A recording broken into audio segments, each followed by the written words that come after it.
And somehow there's a dichotomy between the man or woman of God being happy and not being spiritual. But you need to take moments to laugh out loud. Ministry should not be a death sentence with no hope of growth. It should be enjoyed. Ministry should not consume your every waking minute so that your life becomes dry and unattractive to your children and your spouse. You should not become so super spiritual that you are no longer romantic and a great lover to your spouse. Ministry does not mean you have to be poor and look like you've lost your life. Really, this calling that is on your life is supposed to bring joy and happiness. And when it stops doing that, like Elijah, you need to speak out and say to someone so that you would be ministered to. So my assignment, which is just about done today, is to remind you of three things. One, guard your spiritual life. Spend time with God that does not relate to the church. Spend time with God. That does not mean that you're looking for a sermon, that you're not praying for the things. Just spend time. Just tell him how good he is. Remember the process that you're going through. Cry to him as you must. Get to God as an individual. Manage your time so that there's a prayer time for the ministry, but then there's time for you. The second thing, guard your physical life. You need to ensure that you are healthy physically. Watch what you eat, exercise, and this one last thing, laugh a lot. Find reasons to laugh, even if it means laughing at yourself. The third and final thing is guard your family life. Be a dad and lover in the home and put down the Bible, put down the iPad, play a game, throw your wife on the chin and have some fun and play and laugh. And when you're in the home, be the dad. You don't have to be bishop. You don't have to be pastor. But your children and your family, your wife, your husband need to meet again the person that they fell in love with. That person that was happy. Go to the movies. Take a dance class. Go on a vacation. Just do things that would enhance your life. At the end of the day, God sent me to tell you, to remind you that he loves you more than anything else. And even if you were not pastoring and you were not an awesome bishop and a great apostle and evangelist, he would still love you. And what he did on Calvary was not so that you would suffer, but that you would have the abundant life. Don't be afraid to say that you're hurting. Don't be afraid to say that you're sad. Don't be afraid to be vulnerable and open and transparent with the people around you. The more human you are, the more they know who God is. So my encouragement to you today, pastors and those who are close to pastors, let us love on them and let us allow them to take the superwoman or superman cape off and just be. When you see them laughing, when you see them at a restaurant and, they're not, speaking in their preaching voice, let them be. Create an atmosphere for our men and women of God to thrive. And I promise you, if we do, we're going to have them a whole lot longer because happiness has a way of increasing our lives. That's it for me. Oh, that is awesome, my sister. I don't even know where to begin with my questions. Just have so much I could say, but let me give you this just for a minute. You just blew me away. Thank you. All the listening audience, I just want you to know that Pastor C is a life coach, and she's a motivational speaker. She strives to enhance and enrich relationships, also coaches couples as they make the transition from single to married life. She is propelled by a strong desire to minimize or eliminate divorce. And as you can tell, she is a doctoral student, and she is going for a doctoral degree in marriage and family therapy. And so you could tell that she's talking about the marriages and families of clergy.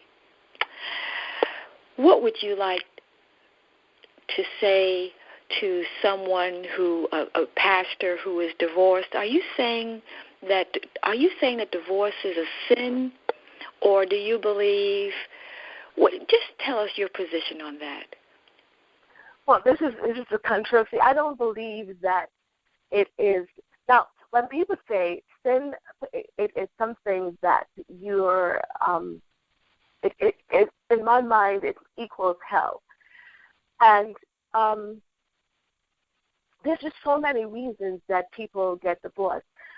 And I think what I'm saying is not necessarily if it's right or wrong, but the fact that how do we get to that place of divorce?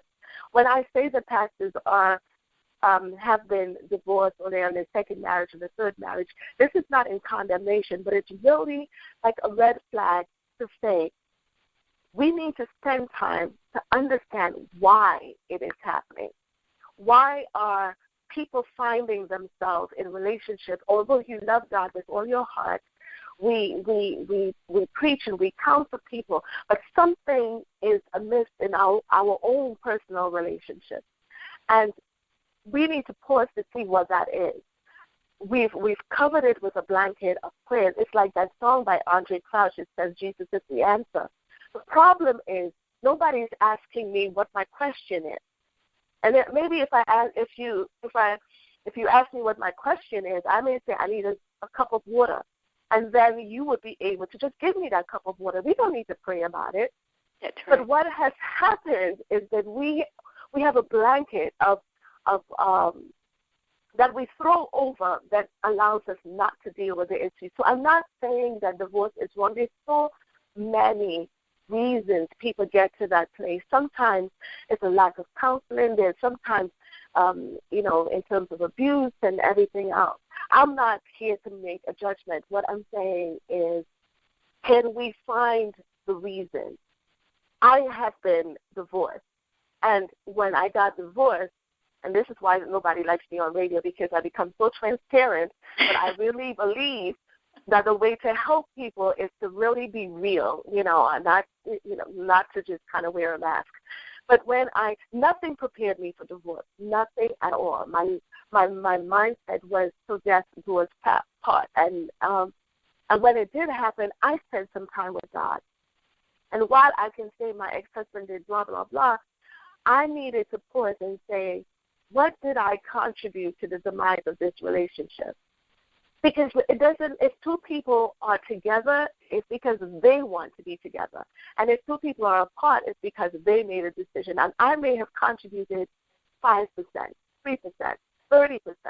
But until I sit myself down and, with a glass of water or something to help me really see myself, not the me I want to be, but the real me, when I sit myself down and I say, what did I do to make this man no longer want to be with me? What did I contribute? And you have to be ready to do that self-inventory. If not, what happens, you're going to take that into the next relationship, and you would find that relationship, too, would end. And then you're at the third. And because you want to live a life where you're not being promiscuous, you may even end up in a fourth. But we have not paused to do that self-inventory. We like saying to ourselves, I'm great, I didn't do anything wrong. But that's not the truth. And I want to just humbly suggest that it's never the truth. Unless it's abuse or something that is life-threatening, but we all get to a place where we fail to see where we begin to unglue the little things that pop into relationships. So you come from a place where you spend all this time together. You love sharing. Your jokes are not funny unless you share it. And then you come to a place where you're comfortable going on a vacation by yourself. Now, that's not a bad thing. But this is the ungluing that is happening, the independence that's happening, and divorce is not. Divorce starts when the glue starts fading away, and the one is becoming two again. So that is, that's, I know it's not the answer to the question, but that's what I was talking about. No, actually you did very much so. we're getting away from the fault, the sin of it. We don't really want to sit there. We want to talk about the what happened to lead you there. Yes. This is not about. We want to know: are you willing to go into the closet and see what's in there that brought you to that point? And there is, in many cases, listeners, a lot is in your closet. Our audience doesn't know that Cheryl and I, Pastor C, I'm really feeling very comfortable with Cheryl you. Is fine. Cheryl is fine. We are public with the audience, but I want all of them to know that we are both counseling psychologists, and so my mantra, and I love your transparency, but my mantra is always, everyone, you're putting too much, you're shoving too much for too long in the closet. Mm-hmm. And you got to clean it out. It doesn't stay in there. You're going from relationship to relationship, and it's not just opposite sex. You're taking the same baggage to same-sex relationships, to your friends, to your congregants. Mm-hmm. And you're carrying that baggage around with you because you've never taken the time to clean it out, to do some self-reflection. And so, I cannot hug. I could hug you for saying that, Pastor C. I totally agree. And we need to do, and this is not something you do for anybody else. You do it for you. Because one of the things, Michelle, that people don't understand, those things tear away at our physical body. So you start having headaches, you start having depression, you start having, because now what is coming from there, that closet is just so full, and you know that the closet is there, that it's affecting you physically. Now, your body now is responding to the energy, the negative energy that's there. When we need to talk about it. We need to be able to say, I messed up. And this is not for anyone else, but this is for me. I needed to sit myself down and say, you know what, everybody's applauding you. You're great here, whatever, but this is what. And when I started, with the help of the Holy Spirit, looking at, not as a Cheryl that everybody saw, but the Cheryl that my ex-husband experienced, I was ashamed of it. But I needed to take that information, and now people understand why I'm so, they don't understand why I'm so crazy about eliminating divorce, because it's a horrible thing. But it can be stopped. If we go into the closet, if we are honest and transparent with ourselves and our spouse, we can stop divorce, because there is nothing outside of abuse that forgiveness and love cannot cover. And a lot of people are getting divorced because they're allowing layers and layers of things. And the foolishness, I say this strongly, the foolishness of irreconcilable differences that we tag on to divorce, we need to be ashamed of ourselves. Because with love and counseling and help, we can overcome those things. A lot of us don't even realize why we don't like the person that we're with.